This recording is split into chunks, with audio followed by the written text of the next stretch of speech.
immense zone inondable à une trentaine de kilomètres de Cayenne. Depuis le début de la semaine, les fortes pluies et les grandes marées ont provoqué la montée des eaux.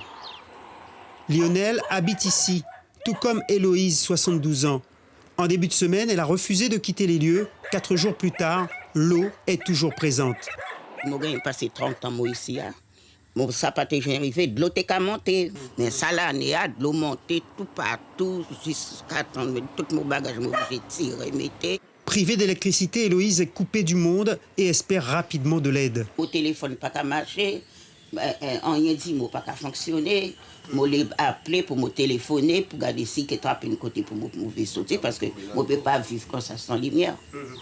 D'autres habitants de la zone ont quitté leur maison inondée à hauteur de 30 cm. Rien d'inhabituel dans une région appréciée par les pêcheurs d'Atipa, mais pas forcément par les riverains et les automobilistes.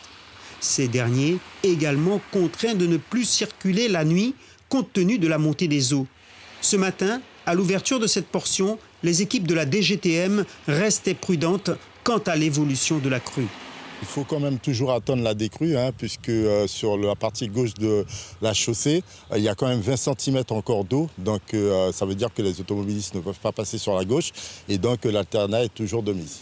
Il y a 20 ans, cette même portion de route s'était effondrée, coupant la circulation pendant plusieurs jours entre l'est et l'ouest du territoire.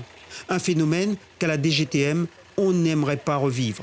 Les difficultés d'écoulement d'eau de part et d'autre de la route, là, il va falloir vraiment faire un diagnostic, une analyse. Et puis, ça pourrait conduire sur peut-être des aménagements un petit peu plus lourds qui demanderont un peu de temps en termes de conception, mais aussi en termes de financement. Espérons que la météo soit clémente dans les jours à venir, afin que la RN1, seul axe routier entre Kourou et Makouria, soit réparé et de nouveau praticable en toute sécurité.